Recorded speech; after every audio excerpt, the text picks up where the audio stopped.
All right, we will get started. I see a lot of folks are still joining on here, but I do want to keep us kind of on track. So thanks everyone for joining today. My name's Elise Trelligan. I coordinate the BWEE program from the NOAA Chesapeake Bay Office, and I'm joined today by a few of my colleagues, Bart and Krista, who you'll see chiming in the chat. We're excited to have you all here. This is part of our kind of regular monthly MWEE Webinar Practitioner Series, where we explore different kind of aspects around creating and implementing effective MWEEs. This webinar, like all of ours, are recorded, so you'll be able to watch that recording and share it with others. It's available on the Chesapeake Bay Program's YouTube page, which is probably in the email that I sent you all, which is how you got here today probably. If not, and you want to be added to our email listserv, I will drop my email in the chat so you can do so.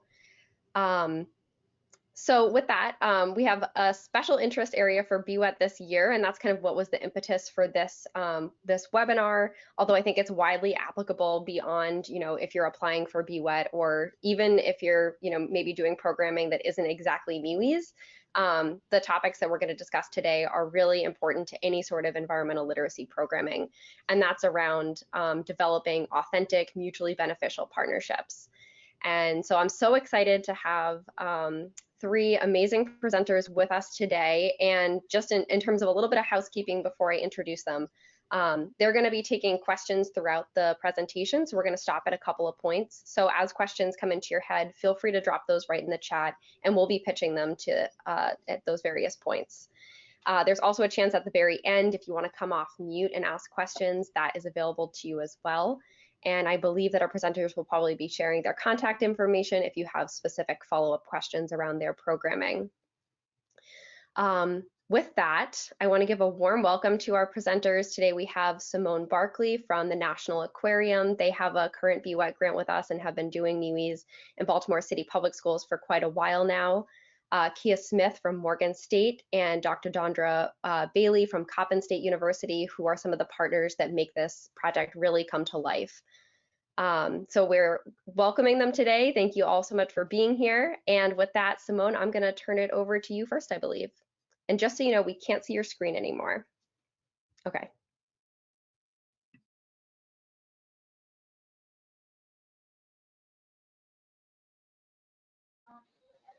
Okay. Hi, everyone. Can you see my screen?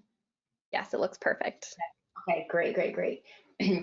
So, thank you, Elise, for that intro. As Elise mentioned, I'm Simone, and I am the Manager of Education Programs at National Aquarium, and one of the programs that I oversee is our MWEE. It's called What Lives in the Harbor, and we piloted the MWEE back in 2016 and 17, and then starting in 2018, we kind of went to this full implementation scale up for the program to do the MWEE for all of Baltimore City 6th grade students. And so first, I'm going to just give a little bit of background on our MWEE and what it is and kind of what led us to developing these partnerships, because we did not have these partnerships in place when we first did the pilot. It was something that came out of us putting this program together and realizing all of the resources that were needed. And it honestly, I think, brought the program to a new level.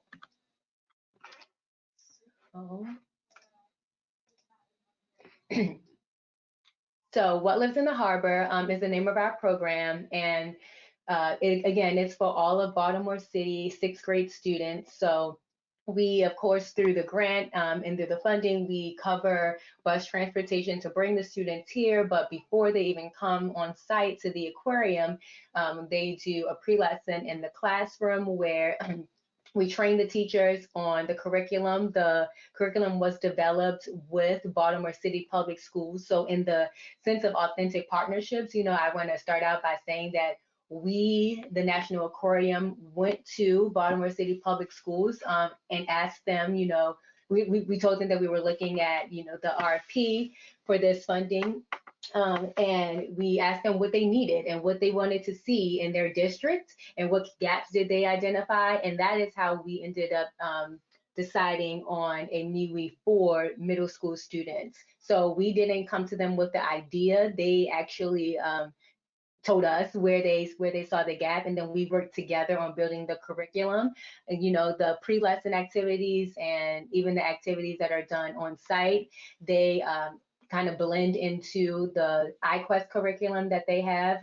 It's a unit that's about abiotic factors on populations, and so we really wanted to kind of tap into that and have the students understand some local issues, because in their curriculum it was really about like Great Lakes, and we wanted to give them that local context. So the kids do the pre-lesson where they learn about the bay and the harbor, and about the different water quality parameters that might be impacting organisms. They get a list of about 11 organisms that could potentially live in the harbor. And if you aren't familiar with the National Aquarium's efforts in the harbor here in Baltimore, we have a floating wetland here. We do monitoring of the harbor constantly. And so this is a really great opportunity for us to also build on the organization's initiative to put in a larger floating wetland. So we have one that kind of is here right now as our prototype, but we are hoping to fill out the entire pier with the floating wetland, and you'll see some pictures of that soon.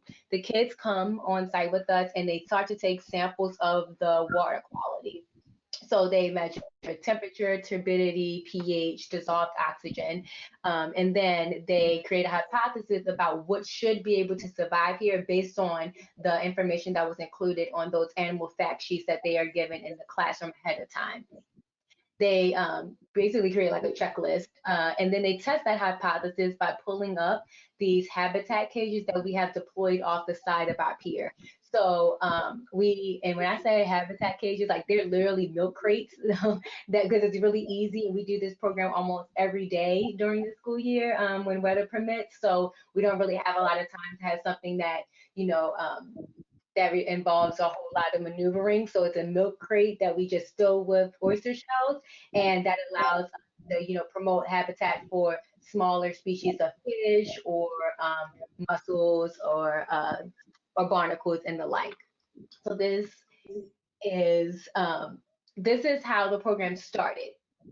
It was really complicated, right, to staff this sort of a program, because again, we were doing it and our goal is to do it for every middle school in Baltimore City. That's about 3,600 students a year, and it's only outside, so that means that, of course, we really run the programming from mid-September through mid-November, and then we start again maybe in late March and go through May. It's hard, of course, because there are testing, requirements that the schools have. So we can't always go so late into the end of the school year. And so as we were looking at this program and we were seeing, we have to do this every day. And our staff at the National Aquarium this was our staff at the time in this picture right here that you see with me.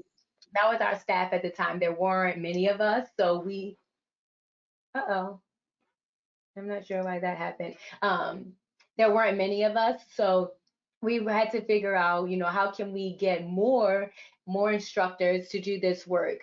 But another question that I had, as you can see from the staff at the time, right? I was the only person of color, and I'm from only Black person, and I'm from Baltimore, and I know that city schools has a demographics that are over 85% African American, and it's very important to me to also have our educators as diverse as the audience that we're serving.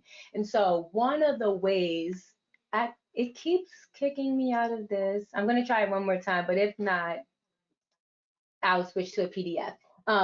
So one of the components and answers, I guess, that we saw for was to try to get interns. So I started to partner with local colleges and universities to develop some formal partnerships and to identify different majors or programs at those colleges where we might be able to get some college students to work with us.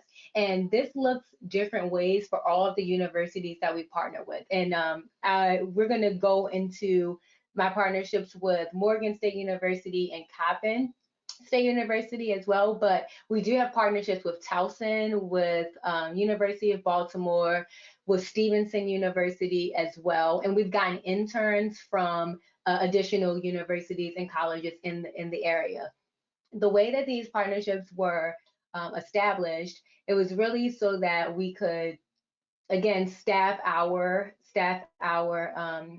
MWEE, but also because I saw that when we had some feedback from like even some of our students with just our staff working on it, staff that are no longer with us, but I'm gonna call it out because I'm always gonna be authentic about this. You know, one of the results from a survey mentioned that the students felt like, you know, the instructors were like talking down to them or like they were stupid. And that is not anything that I want to condone or I want to see happening in any of my programs, even if it's one response that we get, that is just unacceptable to me. And so that also, you know, led me to wanting to give a little bit more focus on who we have working with our students and the training that we give for people to work with these students, right?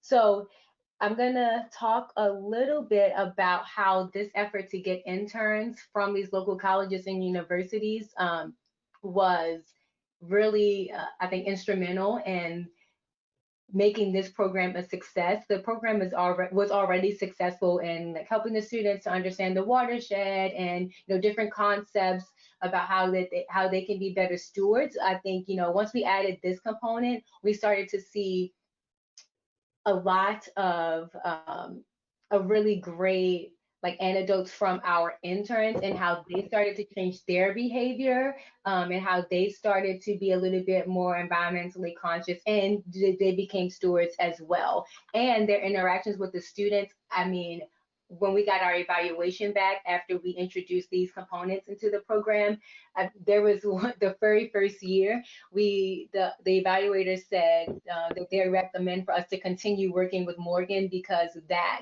was where they really saw so much success. And I think that says a lot, that, you know, our evaluator who had been here with us since we started the program, their first recommendation was for us to continue doing this because they thought it was crucial at this program being successful. So we developed these partnerships in multiple ways. You know, it could be a work study program. So for University of Baltimore, they get federal funding and they will place students with us, and the students are paid through the university through those federal funds. So that's one way. We don't really have to do anything we don't have to worry about paying them. But what is great is that, you know, anyone who is eligible to get that funding, they can use our site as a placement. Or like Morgan State, for one of the majors at Morgan, and Stevenson University, they both used us as a service learning opportunity. So a lot of times you have to get like a capstone project, or you may have to, you know, just have some service learning hours to graduate. And so you could use this as an opportunity for you all to give those students at those universities those hours. So it may not involve a whole lot. It may just involve, you know, signing off on completed hours. For Stevenson University, because it was a capstone, it did involve, you know, us kind of building a project for the student around it. And so as I'm saying this, I want to make sure that I'm letting you all know that doing these partnerships does take a lot of time. I spend a lot of my time on the campus with, you know, at Stevenson or at Morgan or at Coppin, and the two professors here will talk a little bit about, you know, what I did when I came to their universities and how we work together. But it does involve a lot of time, and also just recognizing that because you're going to be working with universities, you're going to basically be planning the semester before before you actually do implementation. So thinking about, when do they have to get registration on the books for whatever class it is that you're going to be working with. We can't ask them to work with us a month out because they've already determined what their class schedule is going to be, what they're going to be working on. So we really started working with all of these partners at least a year before we even saw those students down here with us, working on the pier with our middle schoolers. So that I want to be very honest about the time commitment that it takes to do something like this. I think the rewards are great. Okay, I think the rewards are great. So I'm gonna also, it's still giving me issues. I don't know why. So I'm gonna go ahead and go to the PDF, Elise, if that's fine. Yeah, that's totally fine. We can still see your slide that says formal partnerships through courses. Yeah, it says it's paused though, that it won't move on. So I'm gonna just, let's try this one.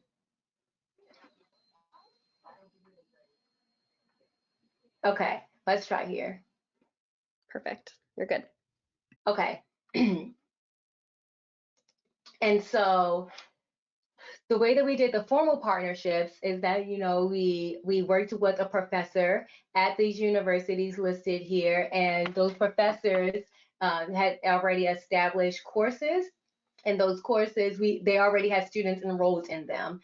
So once the students were enrolled, then, we worked together on developing like the course objectives, and even ahead of the course objectives, honestly, ahead of the students' enrollment, we worked to determine the course objectives to make sure that it aligns with their goals, like at the university level, and ours for the program. Of course, it included training for the students for this particular program, assignments. And so, for example, at Towson University, the professor had the students to build their own MWEE, after working with us.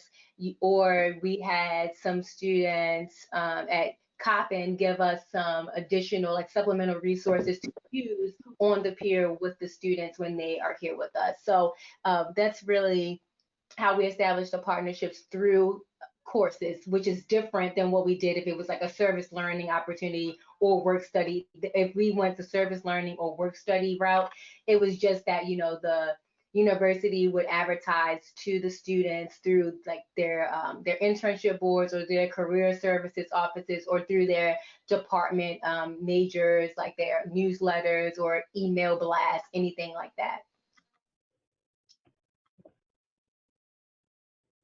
And so I wanted to just share with you some ways to identify possible partners, and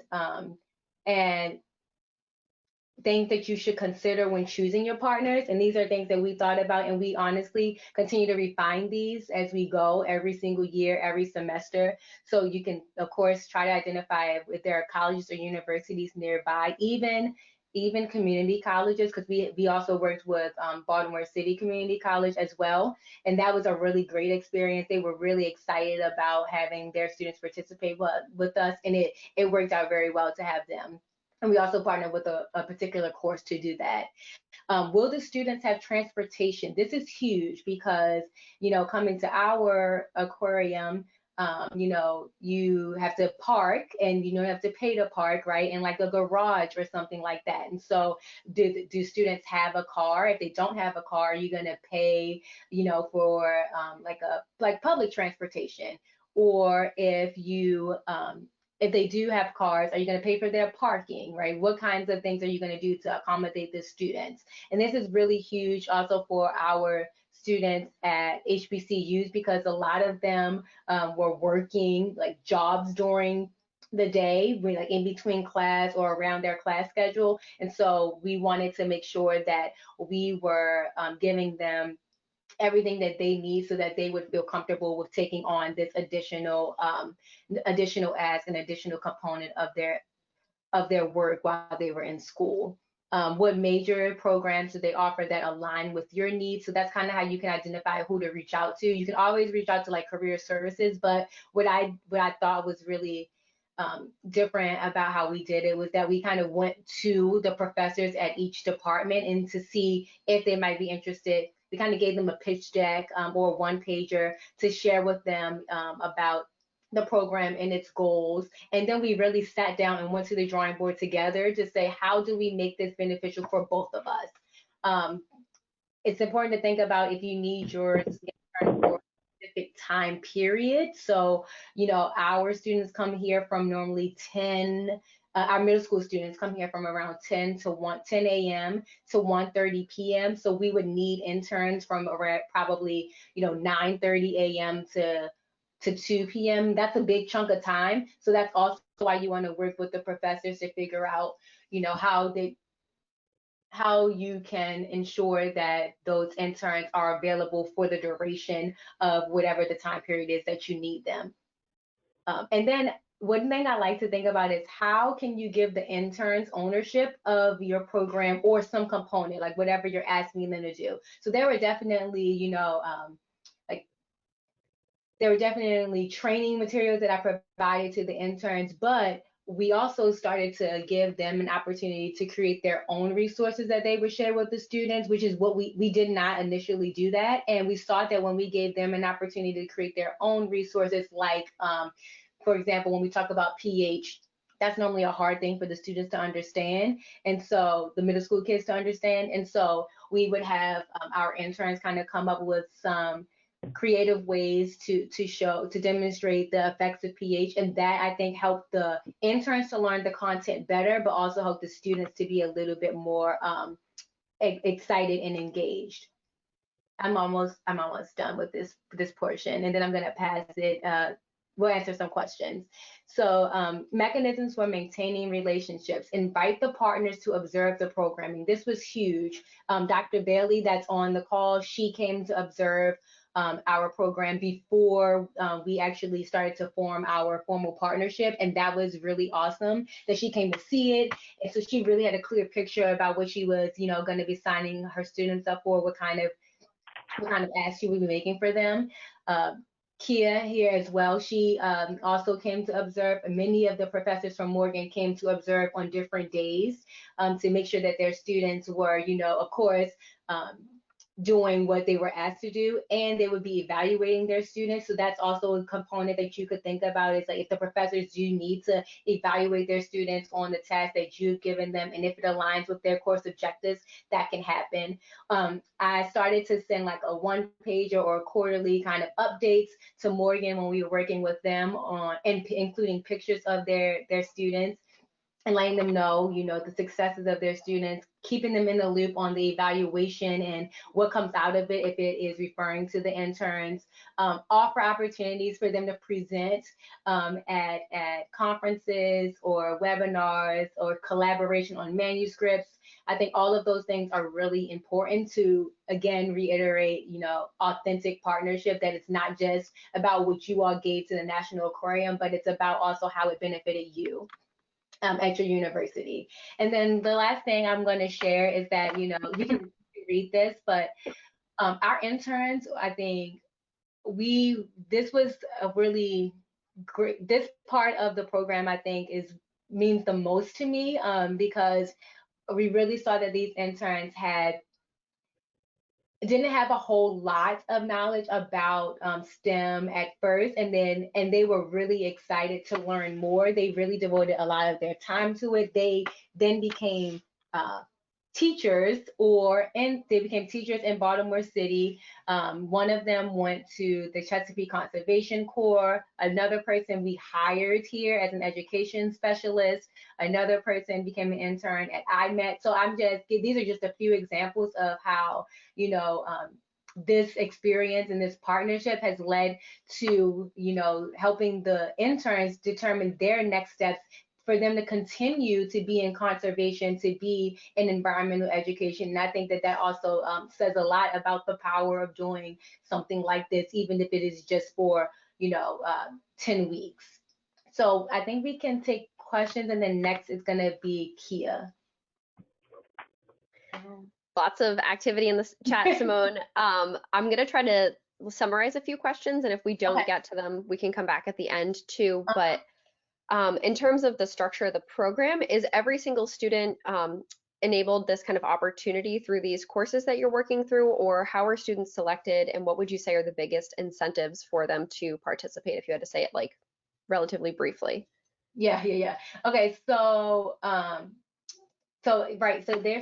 it depends on the relationships, right? So if it is through a course, they aren't selected necessarily. They register for the class, so we don't select them. They sign up for that course, and that course is the course that we'll be working with from the university. If they are not a part of a specific course that we are partnering with, but again, like they're in a major, that aligns, then I might work with the department chair for them to like send the opportunity out. So I'll make a flyer or something like that for them to send the opportunity out to the students, and then they can like reach out to me, let me know if they're interested, and then I would like set up an information session with them or like an interview, and then get them onboarded.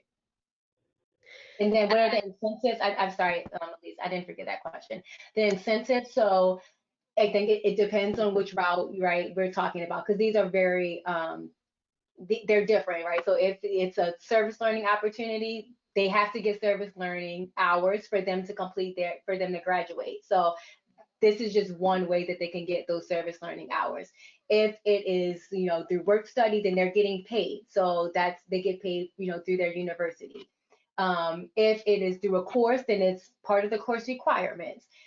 If it is what we did also work out and that we were going to start to do was that we were going to offer a stipend for interns as well. So that is another incentive that we are going to be taking on whenever we can resume in-person programming.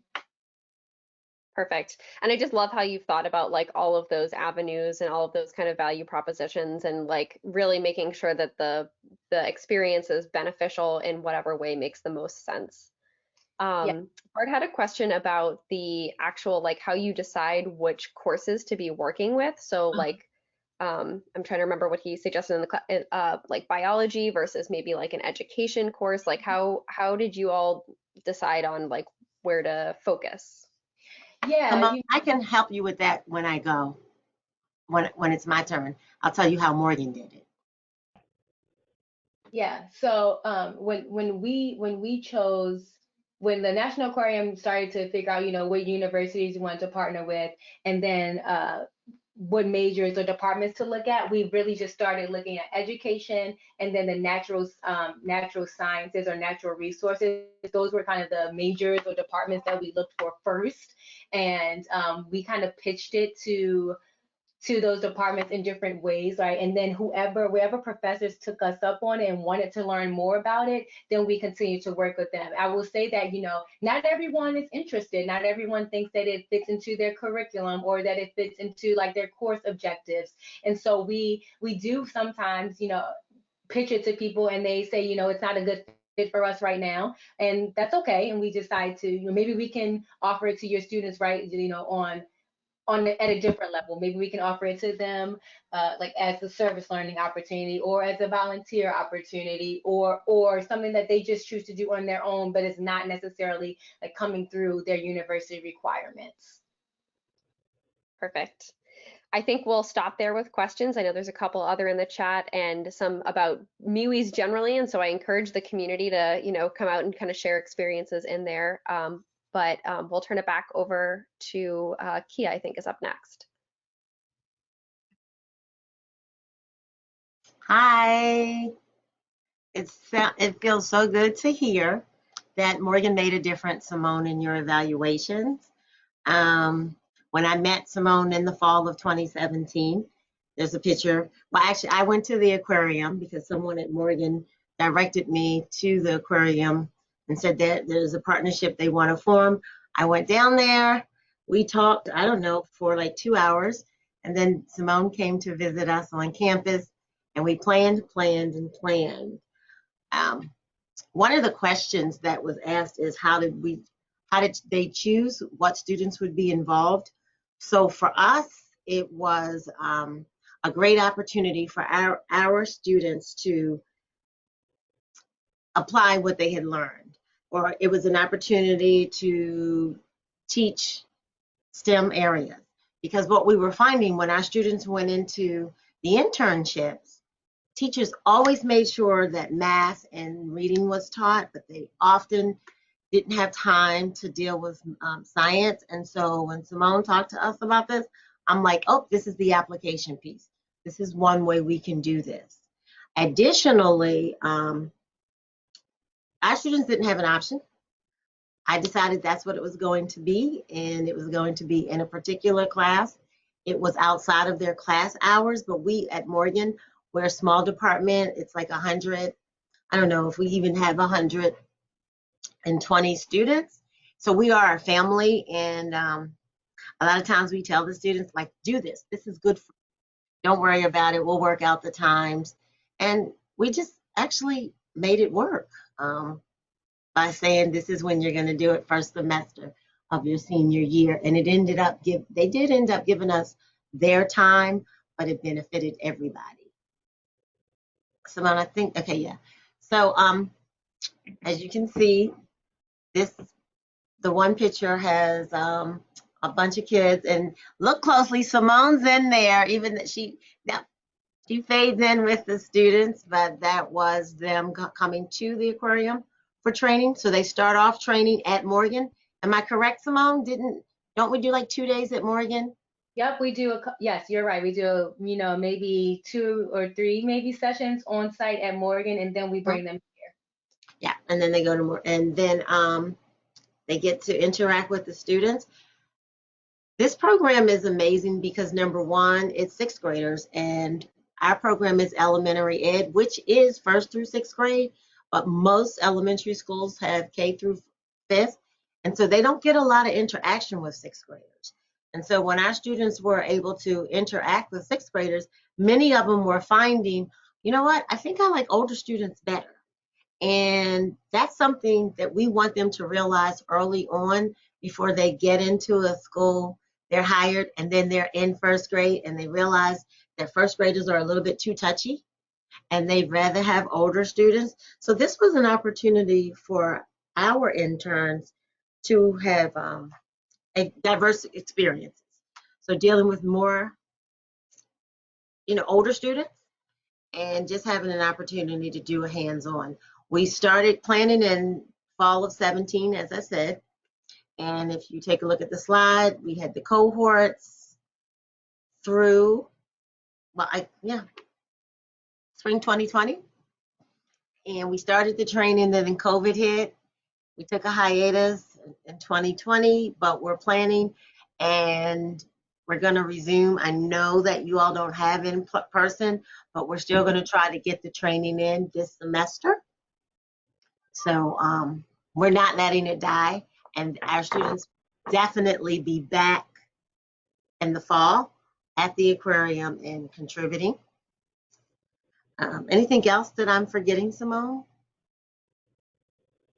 No, I think that covers it, at least for what we've done so far. And Kira, can you just share just maybe a sentence or two about how, each year, how we may have to refine like how we do this? Because every year we do slightly different, or we add additional components to make it a little bit more robust for the interns.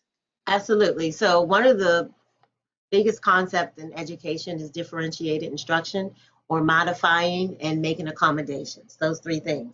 And so whatever we do, any partnerships that we join, people understand that we're always going to modify or make accommodations or differentiate. Because when you find something is working, you duplicate it. And if it's not working, you refocus and redirect.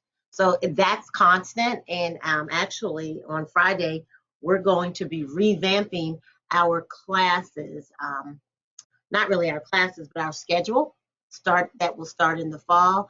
And we're going to find a way to actually put the work we do with the aquarium into the schedule of our juniors instead of waiting until senior year. So we're going to put it in so that they're always available.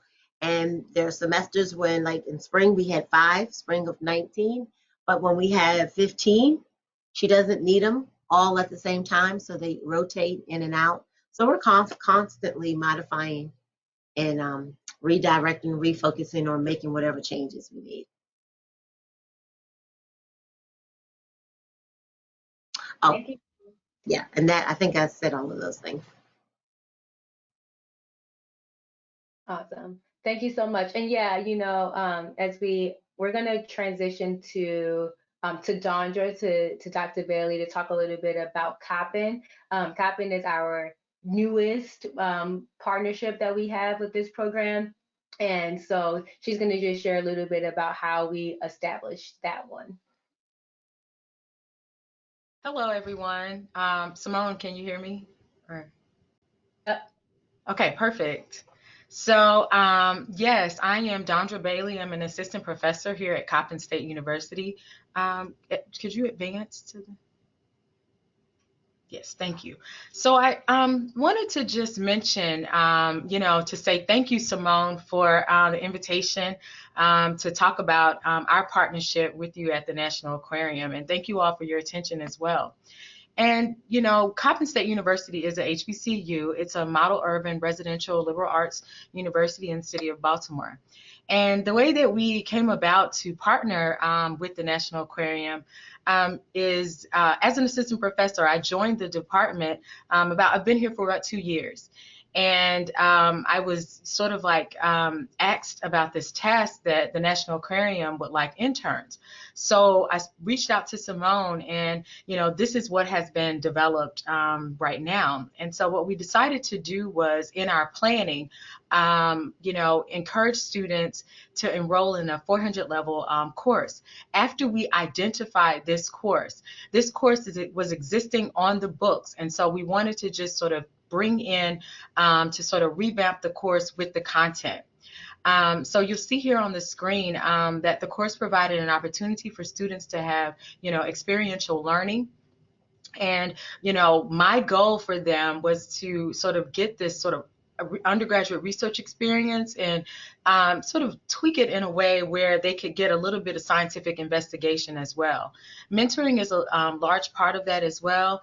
And obviously, I would like to increase student interest in marine biology as well. So I hope that through this four-pronged approach, we would be able to reach our students. So the way that we develop the actual course is to in 2 modules. Because we're new to this, and just as Kia and Simone were saying, it's fluid. There's different things that could potentially take place. So this is what we decided to do first. Is to, because the course is called Introduction to Research, and a lot of our students here at Coppin may not be exposed to research experiences. So I figured that maybe we could start in-house and give them sort of the basics to research. And so in the sort of 4 parts to the training is just the research process in general, because I want them to sort of get that exposure, ethics and integrity. And so because it's the National Aquarium, then Simone is a large part into this. So she's here pretty much all throughout Module 1, even from Lesson 1. And so she comes in with our students, and we've only had one cohort of students, and I'll tell you a little bit about what happened with those students, and and trains those students about everything with the National Aquarium for the MWEE projects. And I'm so grateful that she trains them about all of the parameters and what they will be, expect to have when they get to the harbor. So in the next module, I tried to come up with a way for them to sort of quantify their work and just to think about what they got, also helping the students, because we take more of a biology approach to looking at the information they got from the students as data. Okay, that's all. Simone. So yes. So because we started this in the spring of last year, after we sort of tried to increase the student participation for the spring, our students, as they were applying and enrolling in their courses, obviously we had to do a modification due to the COVID-19 pandemic. And because we had a small number of students anyway, we still transitioned to the virtual environment. obviously the platform through that. And so what Simone and we talked about this. She did sort of another guest lecture where we talked to our students about research. And we decided to, even though it was the pandemic, talking with Simone, she thought maybe we could also have sort of like a capstone project where the students could contribute to information that they could use for the middle school students at the Harbor. So the goal for that was for my students to create a flow chart, explain the parameters better, because from just Simone's recommendation, maybe this would be helpful, but also it would be good for my students as well. So they wanted to look at temperature. Yeah, that's one word. Yeah, temperature, pH, salinity, turbidity, and dissolved oxygen, which are the 5 parameters. So this is a very dense slide here, and I know that it's a lot of information, but this is one of the student capstones that she produced. And of course, it's a work in progress, and Simone can work with her still and work with me, and we can sort of figure out what would need to be tweaked. But I understand that you may not be able to see the words there, but all she did was to come up with a concept map to what's in the Harbor and outline each one of those steps. So potentially this could be used when the interns are on the Harbor explaining to the middle school kids. So I thank you for your attention. Thank you, Simone. Thank you, Dondra. Yeah, so that is that's our last slide, because I know we wanted to be able to answer more questions, but I just want to say, that this program is most successful because we are able to communicate with one another so often and to always get feedback, open and honest feedback with one another. And with both myself and Dondra, and myself and Kia, we do spend a lot of time making sure that this is the best they can be for the college students and for the middle school kids. And I just want to make sure that, because a lot of times when people hear that we do this and people are really excited about it and they want to try to do it on their own, I want to make sure that we are also mentioning what it takes to do this. We have to go back to the drawing board quite often, and it's fine, but I want to make sure that people know that we spend a decent amount of time working with each other, and I think that is what allows this to be an authentic partnership, and because it does benefit everyone, and we are making sure that everyone's needs are met as we do this work. Thank you so much, Simone, for kind of concluding with those thoughts. We have a couple of questions that have come in, and I'm gonna, give us a little bit of time for, if you have a question, something that's on your mind, please put it in the chat now, and we'll also have a chance for folks to come off mute. But one of the things that is just kind of running through my mind here is, one thing I can hear from each of you as you're kind of telling this story is like there's really strong personal relationships between each of the universities and the aquarium. And I mean, I'm going to say it like Simone, you're kind of like the backbone of this, right? I'm curious to know, a little bit more about how you see these partnerships sustaining over time with, just like the realistic, people move on sometimes, right? And so like, how are these partnerships sustained? How are you thinking about that in this whole process?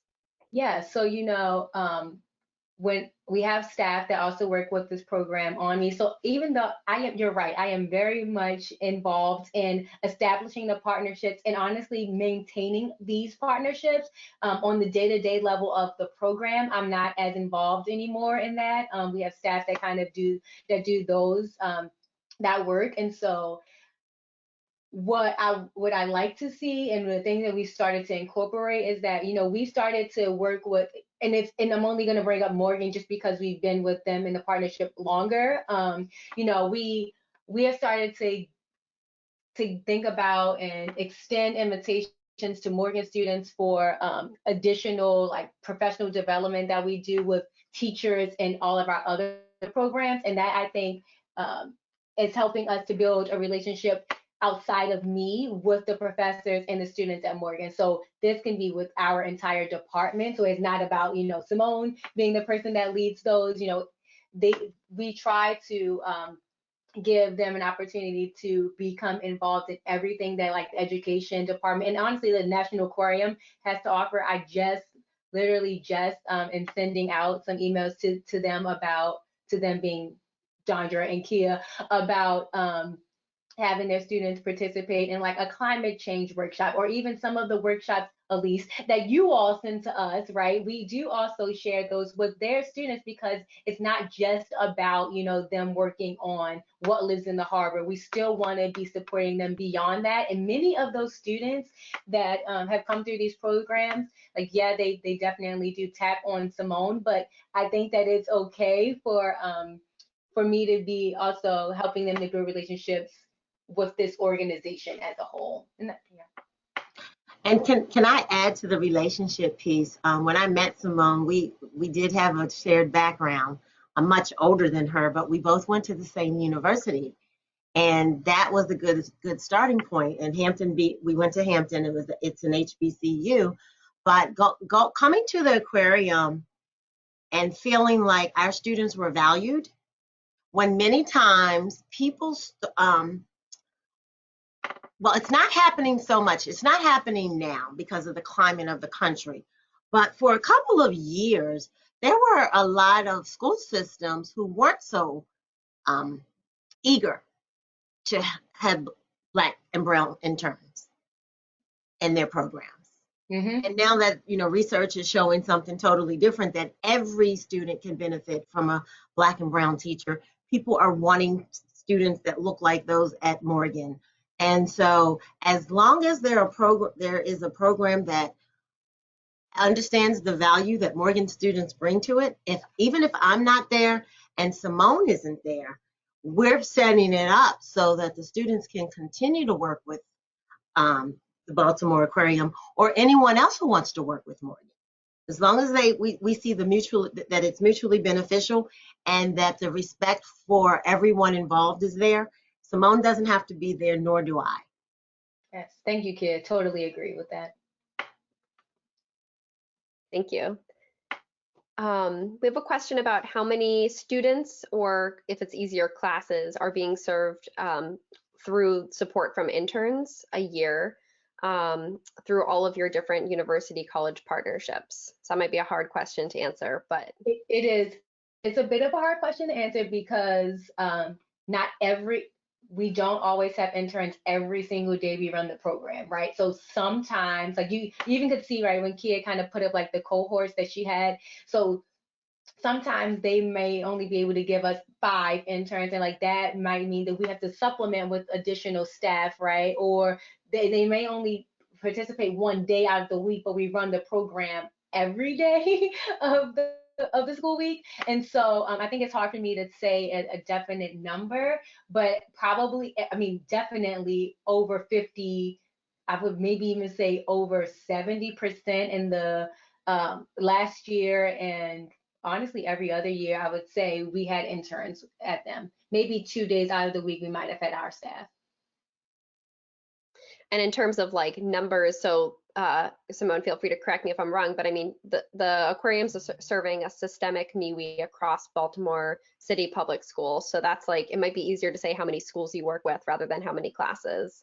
Yeah, so we work with about 50 schools right now. Last year would have been the year that we actually had 50 schools with us. This year we would have kind of been completing up to the 67 that are in the cities in the district of traditional middle schools. Of course, with the pandemic, we weren't able to do that. So I would say around 50. Perfect. We have a bunch of questions coming in. I'm going to take Minister Brian, I'm going to kind of make your question a little bit more relevant to our full audience here and ask if maybe each of you were to say, if somebody wanted to start a relationship with a university or a college or a community college, what would be some of the first things that you would recommend? Like, what are the first steps to doing that? From both of your kind of. An email. A lot of people email me because they'll see that I'm the director of professional development schools, which is another way of saying the outreach of the department. The department chairperson. But send an email and I find that if it's something, even if it's something I can't do, I will still respond. Yeah, I'm actually I agree with that, Kia. Definitely. I think the one of the surefire to get in contact is thinking about the chair of the department. But I'll for within the school.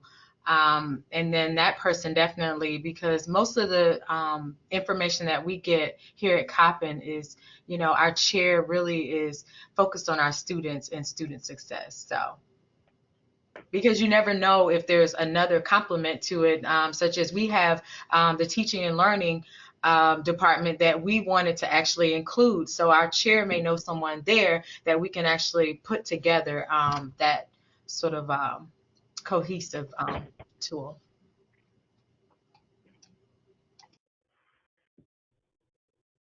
Anything to add to that, Simone? No, I mean, I think that one slide that I had included a lot of my approaches for how I decided to reach out and, the things that I considered priorities.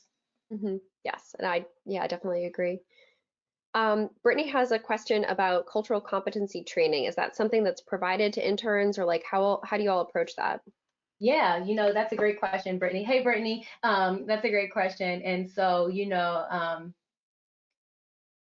yes, it is a component of our training, and moving forward. So I guess this is a bit of a layered question, but yes, it is a component because of what I noticed in the beginning before we even had interns. When it was just our staff back then a couple of years ago. But I will also say that we started to we started to incorporate it with even our partners when we do the work with housing, for example, and sometimes it's received well. Doing that training is received well by the professors, but sometimes it's not received well by the students, like the college students that have to receive said training. And so I think that, and that again reiterates why we need to do the training, right? Like why we need to make sure that people understand. And I'm going to even use like anti-racism when we are teaching, right? It's not even just about like cultural competency. Like we want to be making sure that, because those things are exhibited even in the 20 minutes that you have with our kids when they're doing a station, right? Like we can, that thing that still shows up. And so we want to make sure, my goal is that when these middle school kids come down here and they're with us for 3 hours, that might be the only 3 hours that we get for them to be to get excited or be introduced to environmental education or work or any of those things. So I want it to be the best 3 hours that they're going to have. I want it to be the best 3 hours that are going to hook them. And so I want to make sure that everyone that's working with those middle school students in Baltimore, because I was those middle school kids in Baltimore. I'm from this city. This city means a lot to me. These kids here mean a lot to me, and I'm going to always give them my all. And I feel the same way about the students that we are preparing to go into the field, and when they're in college as a scientist or as an educator. I want them also to get the best. And also, Simone, you said anti-racism, but classism is the issue too. And Yeah. my first principal reminded me that I bought middle class. This was 30 years ago. She's like, you're bringing middle class assumptions. So it's race is really big, but I assigned read a book over the weekend, and she's like, that's a middle class assumption that they have books at home, right? So we have to give that to our students, even though we're brown and black students. We are not a monolith. Yeah. We've got a brown vice president of the United States, and then we have people who live in poverty. We look like America. So that cultural competency applies to everybody.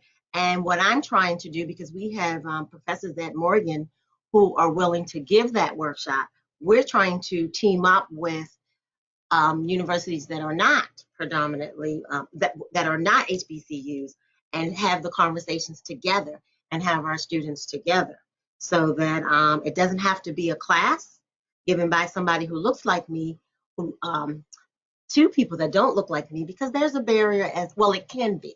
We won't assume that it is, but we are available. Morgan is available, and I'm pretty sure Dr. Bailey feels the same way. we would love to partner with any universities that are open and ready. So let's just work together, because everybody's going to end up at some time, somehow, they're going to end up teaching our babies in Baltimore City. Right. Right.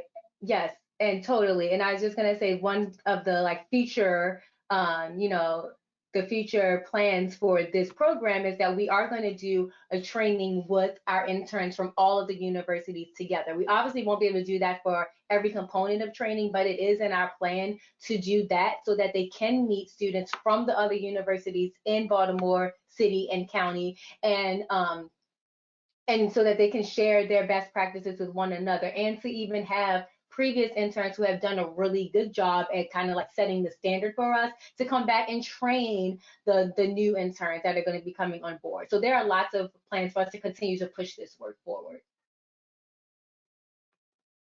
Thank you. That's definitely resonating with a lot of folks in the chat that I see. I think we have time for one last question, and I'm going to pitch this one because I think it's a nice kind of wrap up, and it brings in, you know, a lot of different kind of aspects here. And, you know, youth voice is one of those things that we try to really make sure comes through in MWEEs. And there's just like this whole other dimension when working with undergraduate and graduate students to like be able to bring that in. And so the question is, how have the interns that you've worked with helped to shape the program over time? Yeah, so one is that we modified training in some years to have our previous interns do part of the training, or maybe do like a shadow with new interns. So for example, one of the cohorts that we had from Morgan, they came back the following semester and went out on the pier with the new interns and basically you know, showed them how they engage with the students, gave them different tips for how to use the equipment or alternatives for equipment. And, you know, y'all know that using using some equipment can get a little bit testy if there's lots of kids and maybe it's faulty. So they were able to give them ways to kind of pivot their program, pivot their instruction.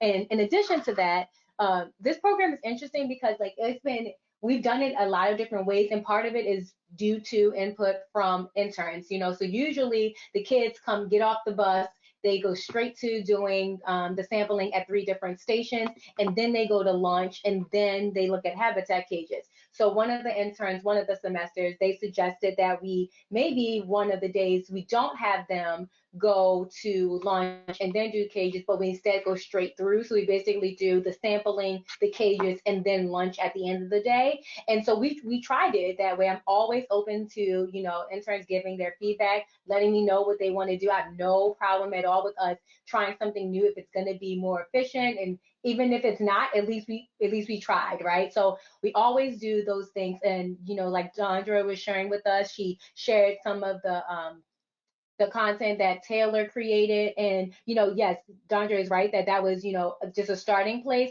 but it was something that we didn't have. Like, we did not already create that, an image or, you know, a map that is a visual that was like that. We didn't have anything like that created. So we took that, what Dondra's student created, and gave it to our marketing department, and then they made it like branded with the National Aquarium, but it was from the base that Taylor created for us, and that is now incorporated into our programming as well. So I'm always open to the interns giving us insight. I love that, Simone. And you also mentioned earlier that you actually had the opportunity to hire one of your former interns into a staff position. And so I imagine that all of that great insight and experience then gets translated into, you know, an actual like paid position that is then, you know, very informed by the whole process. So with that, we are just at 2 o'clock here. So I want to wrap us up. If anyone has additional questions, you know, we might be able to hang on for a couple of minutes. I'm going to pop my email into the chat right now. If you are not on our MWEE Practitioner Webinar Series, I know a lot of you have private messaged me. I'm just sending this out so that everybody has it. You can send me an email to get on that. I'd like to give just a big round of applause. Thank you so much to our 3 presenters today. This was incredibly insightful. I'm excited to have this archived for even more folks to be able to listen to.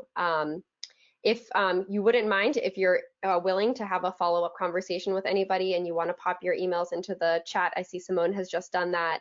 That would be greatly appreciated.